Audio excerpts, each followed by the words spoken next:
Polícia Federal afirma que o banco Digimais, controlado pelo bispo Edir Macedo,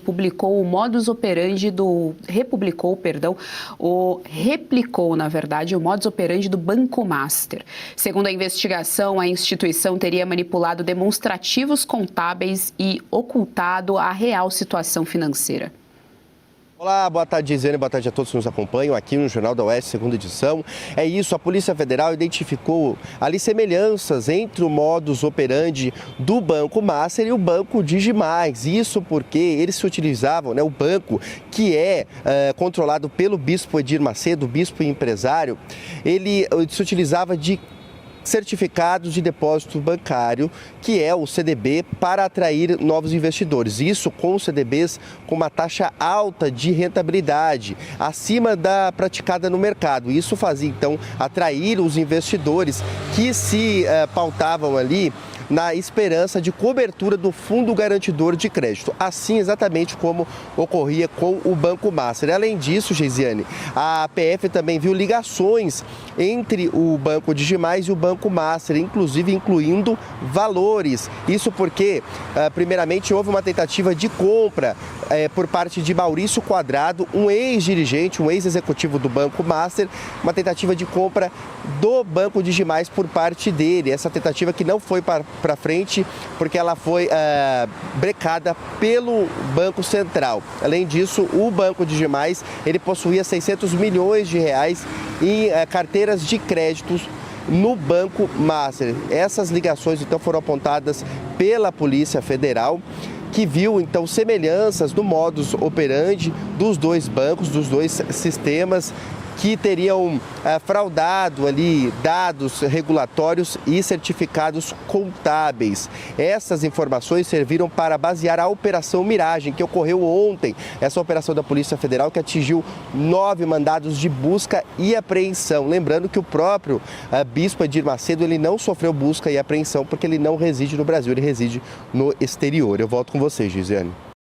Tá, então, doutora Kátia Magalhães, mais um banco aí metido nessa enrascada, mais um banco fingindo que tem um dinheiro ali dentro que simplesmente não existe, fazendo com que pessoas aportem seu patrimônio ali dentro dele, na verdade utilizando desse dinheiro, né? Quase que um esquema de pirâmide ali, que é completamente ilegal no nosso país, com exceção do regime do INSS, né? Com a Previdência Social, mas tirando a Previdência Social, só o Estado pode fazer pirâmide, e evidentemente os bancos também não podem. Então tá aí mais um banco que tem um modo de funcionamento, né? Um modus operandi, um modo de funcionamento muito similar com o que aconteceu no escândalo do Banco Master.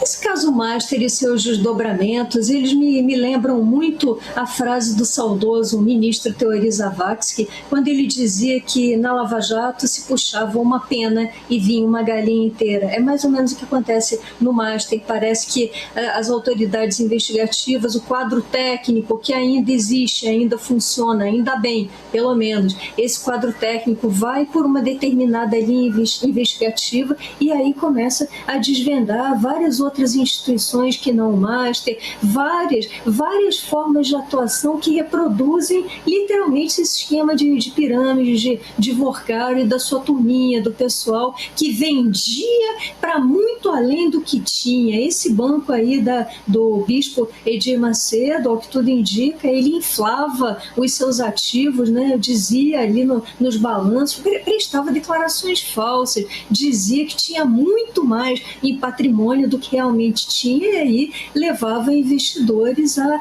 aquisições que eram umas verdadeiras furadas. E aí eu me pergunto sempre, quando a gente fala em banco, a gente pensa imediatamente em duas instituições públicas. Antes de mais nada, o Bacen, o Banco Central. Cadê o Banco Central? Cadê o Banco Central que não avaliou tudo isso, que não supervisionou? Cadê as autoridades de supervisão do mercado bancário? E, por óbvio, a CVM. Nós sabemos que bancos são necessariamente sociedades por ações, sociedades que têm que apresentar seus balanços, e esses balanços, tudo indica, pelo menos as provas indicam, estavam forjados, estavam maquiados. E aí eu pergunto, por que a CVM não viu onde estavam os técnicos da CVM, os quadros técnicos da CVM? Se viram, ficaram caladinhos e prevaricaram? Então é isso. É isso que a gente vê no sistema brasileiro, a gente vê uma contaminação, a gente vê um setor público totalmente tomado por essa corrupção endêmica e devido ao fiasco do setor público, inclusive das entidades de fiscalização, a gente vê um setor privado também bastante contaminado e um setor crucial como é o setor bancário. O que mais falta acontecer para essa republiqueta, para essa dita nova república cair de podre? Se é que ela não caiu, comente aí no chat, porque eu acho que já caiu.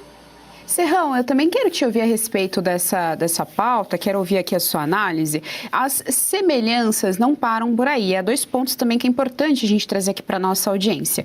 O primeiro deles é que o Banco Central rejeitou a venda do DigiMais para o Blue Bank. Até aí a gente pode só achar que foi uma transição, certo? A grande questão é que o Blue Bank é do Maurício Quadrado. O Maurício é ex-sócio do Banco Master e também está sendo investigada nessa operação em relação ao Daniel Vorcaro. Então já deixa ali todo mundo com uma pulguinha atrás da orelha. Além disso, a gente precisa trazer a relação dos empréstimos consignados. Então, o município de São Roque, que é aqui do interior do estado de São Paulo, ele já tinha aportado 98 milhões da Previdência Municipal no Banco Master, ou seja, pegou o dinheiro da Previdência do município e colocou dentro do Banco Master. Mas não só isso, a semelhança não para por aí. Depois de fazer isso, 1 ano após fazer isso, o município autorizou que servidores públicos fizessem empréstimos consignados no Banco DigiMais, Serrão. Pois é, tá vendo? Então parece que temos aí uma operação integrada. E se forem investigar mais, aparecerão muitos outros bancos menores e muitas dezenas de fintechs fazendo esse tipo de operação.